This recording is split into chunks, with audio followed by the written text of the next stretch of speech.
আগামী জাতীয় সংসদ নির্বাচনে ফরিদপুর-৪ আসনের বাংলাদেশ খেলাফত মজলিসের প্রার্থী চূড়ান্ত করা হয়েছে। খেলাফত মজলিসের মহাসচিব আল্লামা মামুনুল হক ফরিদপুর জেলা মহাসমাবেশে ফরিদপুর-৪ আসনে মাওলানা মিজানুর রহমান মোল্লাকে প্রার্থী ঘোষণা করেন এবং রিকশা প্রতীকে ভোট দেওয়ার আহ্বান জানান। এ সময় রিকশা প্রতীক ক্রেস্ট মাওলানা মিজানুর রহমান মোল্লাকে উপহার দেন তিনি। এ বিষয়ে জানতে চাইলে দৈনিক প্রলয় ও আবেশ টিভির প্রতিনিধিকে ফরিদপুর জেলা খেলাফত মজলিসের সহসভাপতি মাওলানা মিজানুর রহমান মোল্লা বলেন, বিগত ৫ আগস্ট বাংলার সোনার ছেলেরা তাদের আত্মত্যাগের বিনিময়ে যে মহান নতুন স্বাধীনতা এনেছে তাদের প্রতি কৃতজ্ঞতা প্রকাশ করছি। বিগত ১৬ বছর স্বাধীনভাবে কেউ মত প্রকাশ করতে পারেনি, এমনকি মসজিদে বসে খুতবা দিবে সেখানেও জালিমদের বাধা ছিল। আমাকে দলের নেতা মহাসচিব আল্লামা মামুনুল হক ফরিদপুর-৪ আসনের জন্য রিকশা প্রতীকের প্রার্থী হিসেবে মনোনীত করেছে। আমার প্রতি তার বিশ্বাস আছে, সেজন্য আমি মনে করি দিনের পথে আল্লাহর রাহাবর হয়ে জীবন চলেও যায় তবু শুকরিয়া। আমি নির্বাচিত হয়ে দেশের জন্য কিছু করতে চাই। আপনাদের মাধ্যমে সত্য কথাগুলো প্রচার হোক, মানুষ জানুক সত্য ঘটনা। তরুণ প্রজন্মের জন্য আমার অনেক কিছু করার পরিকল্পনা রয়েছে। তরুণ প্রজন্মের কারণেই আজ আমরা স্বাধীনভাবে কথা বলার অধিকার ফিরে পেয়েছি, একটি সুন্দর সমাজ ব্যবস্থা গড়ার সুযোগ পেয়েছে। তরুণ প্রজন্ম আমাদের আশীর্বাদ। সুন্দর সমাজ ব্যবস্থা ও মাদক মুক্ত তরুণ সমাজ গড়ার লক্ষ্যে আমার প্রচেষ্টা অব্যাহত থাকবে। মাওলানা মিজানুর রহমান মোল্লা আরো বলেন, যে ব্যক্তি এই পৃথিবীতে মুসলমান দাবি করবে সে ব্যক্তি আল্লাহর দ্বীন এই দুনিয়াতে বাস্তবায়ন করবে না, তার মতো অজ্ঞ বা মূর্খ আর কেউ হতে পারে না। সেক্ষেত্রে বিগত ৫ই আগস্ট বাংলার সোনার ছেলেরা যেখানে অনেকে জীবন দিয়েছে, অনেকে আহত আছে, আজও আপনারা জানেন হসপিটালে মুমূর্ষু অবস্থা আছে, যাদের বিনিময়ে এদেশের মুসলিম তারা বন্দী আলেমদের দোয়া এবং তাদের চেষ্টায় এদেশ নতুন করে স্বাধীনতা পেয়েছে।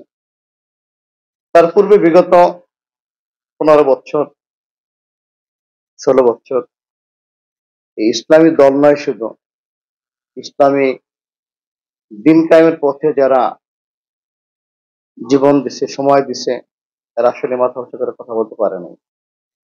এমন অবস্থায় গেছে যে মসজিদ ঘরে বসে শুক্রবার জুমার দিন খুতবা দেবে, সেখানেও এই জালিমদের বাধা ছিল। আল্লাহ পাক রব্বুল আলামিন এই জালিমদের জুলুম থেকে এদেশের সোনার ছেলেদের জীবন এবং ত্যাগের বিনিময়ে আমরা সেই সুন্দর স্বাধীন দেশ পেয়েছি। এই স্বাধীন দেশে নতুন করে আমরা যে কর্মসূচি নিয়েছি, বাংলাদেশ খেলাফত মজলিস, আমাদের নেতা আল্লামা মামুনুল হক সাহেবের হাত ধরে আমি ফরিদপুর জেলার বাংলাদেশ খেলাফত মজলিসের সহসভাপতি পদে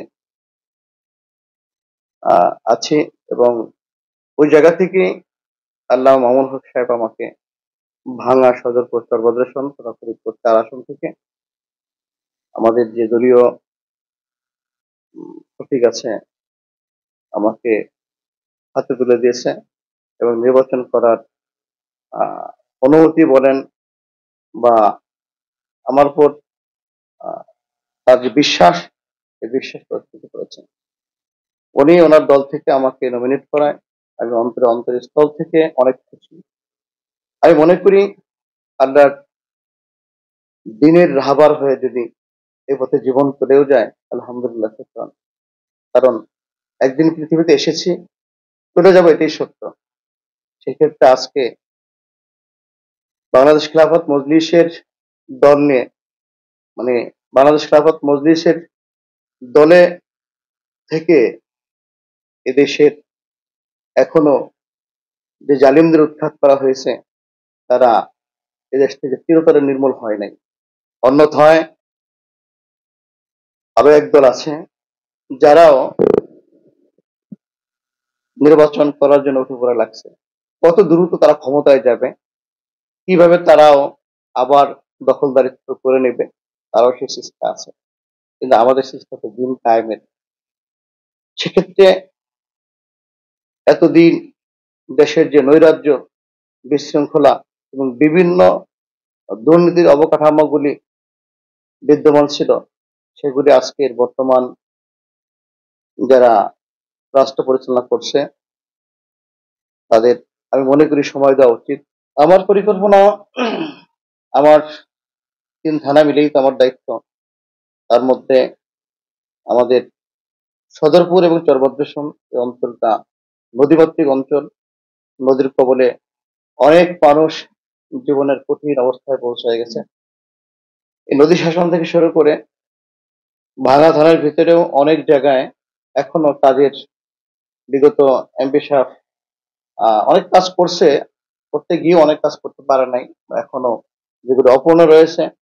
আমি আশা করি বাংলাদেশের মধ্যে ভাঙা সদরপুর চরভদ্রেশন একটি মডেল 3 থানা, মডেল থানা এবং একটা সুন্দর সাজানো বাগান আমি ধার্মিক দিকে ইসলামী মাইন্ডে বৈষম্য বিরোধী ছাত্র আন্দোলনে যারা শাহাদাত বরণ করেছে, অবশ্যই তাদের প্রতি আমার কৃতজ্ঞতা। আল্লাহ পাক রব্বুল আলামিন যদি আমাকে সেবা করার সুযোগ দেয়, অবশ্যই তাদের জন্য এমন কিছু করব যাতে করে তার ফ্যামিলি তার সন্তানের বেদনা, ভাইয়ের হারানো বেদনা ভুলে থাকতে পারে। যদিও ভোলার নয়, তারপর যতটুকু সান্ত্বনা পেরে তারা আজীবন ধরে রাখতে পারবে এবং এই শহীদরা যুগ যুগান্তর মানুষের মাঝে বেঁচে থাকতে পারে, আমি সেই চেষ্টা করবো ইনশাআল্লাহ।